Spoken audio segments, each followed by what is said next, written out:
भूत होते हैं या नहीं, इस पे बहस तो बहुत होती है, पर सच झूठ का फैसला अब मैं आप पर छोड़ती हूँ। तो स्वागत है आपका घोस्ट स्टोरीज इन हिंदी में, जहाँ मैं हूँ आपकी होस्ट विदिशा। और अब से हर हफ्ते शुक्रवार को आप मुझे सुन पाएंगे एक्सक्लूसिवली ऑन स्पॉटिफाई।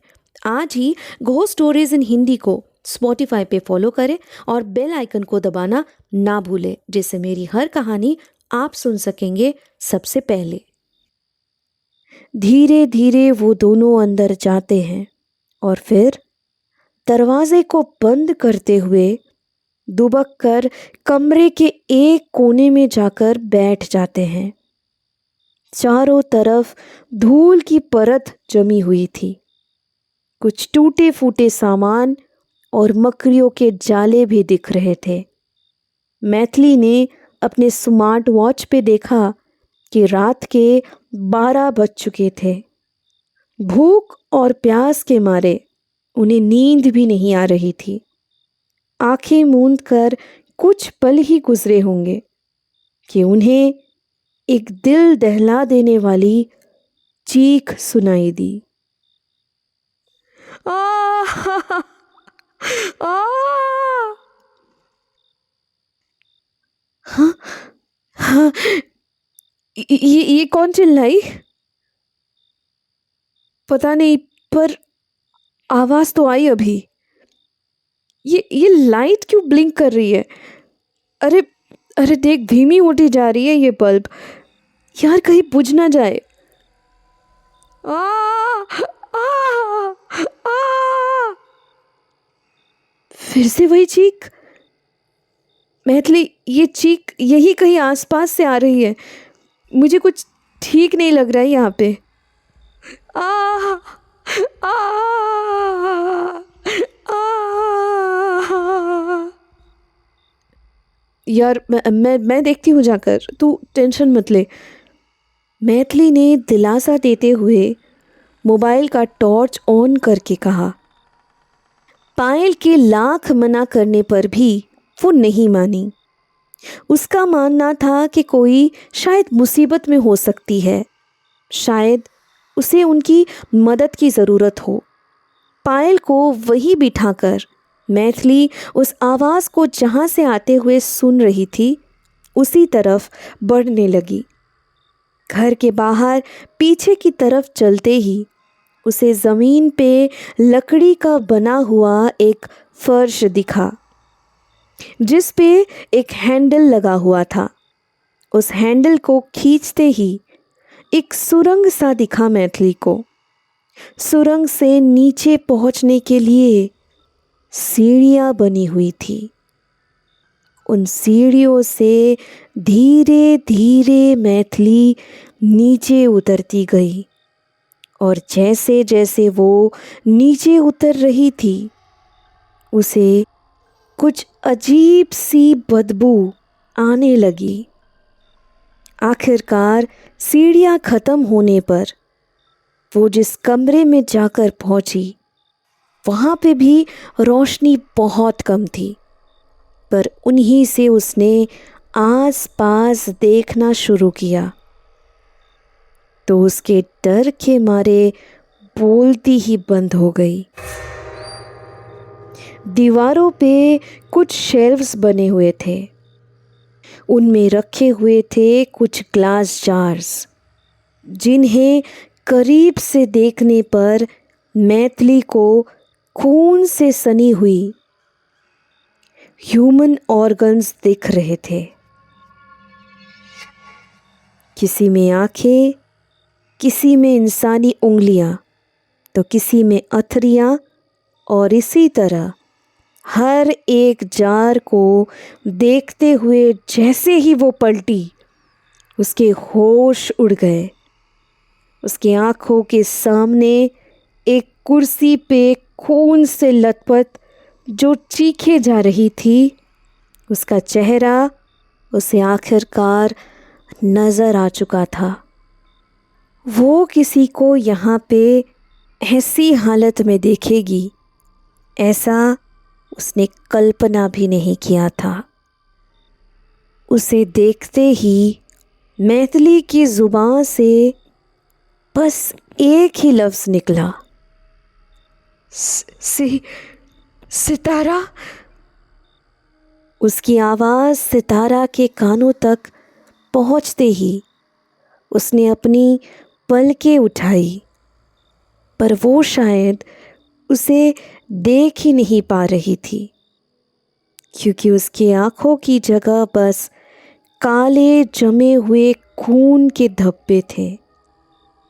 चेहरे पे जगह जगह किसी नोकीली चीज से खरोचा गया था।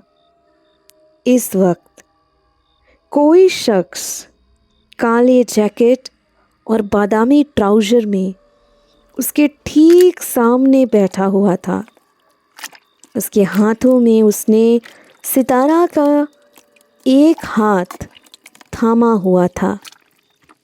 गौर करने पर मैथिली को मालूम पड़ा कि वो आदमी सितारा के उस हाथ की बची हुई आखिरी उंगली को काटने के लिए तैयारी कर रहा था।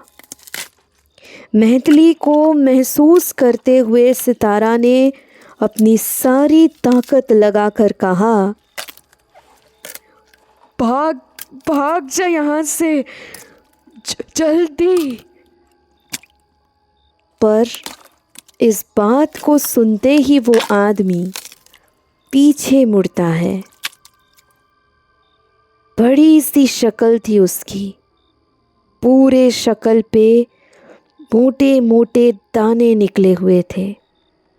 एक आंख आधी खुली आधी बंद थी और होठों पे तिरछी सी एक मुस्कुराहट। मैथिली को देखते ही वो धीरे धीरे उठ खड़ा हुआ और फिर सितारा के गले पे किसी नोकीली चीज से वार किया। पलक झपकते ही उसके गले से खून की नदियां बहने लगी। मैथिली की आंखों के सामने सितारा को मार दिया गया था।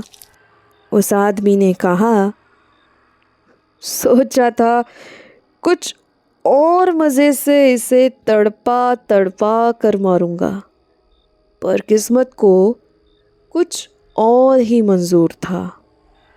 अच्छा ही है, एक से भले दो और दो से भले तीन।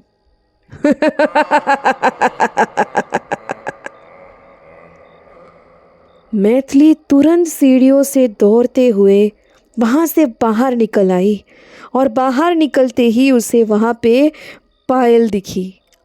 पायल कुछ पूछने से पहले ही उसका हाथ पकड़कर बिना कुछ कहे वो अंधाधुंध वहाँ से भागने लगी। जिस दिशा से वो दोनों उस घर तक पहुँचे थे, उसी रास्ते जंगल के बाहर भी पहुँचना था उन्हें। कार यही होनी चाहिए थी, पर हम कार क्यों ढूंढ रहे हैं सितारा को लिए बिना यहाँ से? मैथिली, क्या हुआ है तुझे? क्यों भाग आए वहाँ से? तू इतनी डरी हुई क्यों है? कुछ बताएगी? मिल गई कार, आजा जल्दी। पर कार के कीज तोड़ना पड़ेगा विंडोज़। मैथिली, ये विंडोज़ क्यों तोड़ रही है? सितारा कहाँ है मैथिली? सितारा को तूने देखा है क्या? क्या देखा है तूने बाहर? कौन चीख रहा था?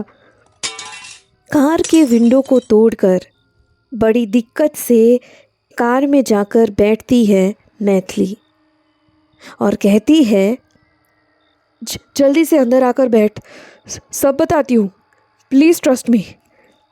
मैथिली के अगली सीट पे पायल के बैठते ही कार को स्टार्ट करते हुए उसने कहा, हमें अभी सीधे पुलिस स्टेशन पे जाना होगा। उसने हमारे सितारा को बेरहमी से मार डाला सितारा को। क्या कह रही है तू? तेरा दिमाग तो ठीक है? कहाँ देखा तूने उसे? किसने मार डाला उसे? मैंने।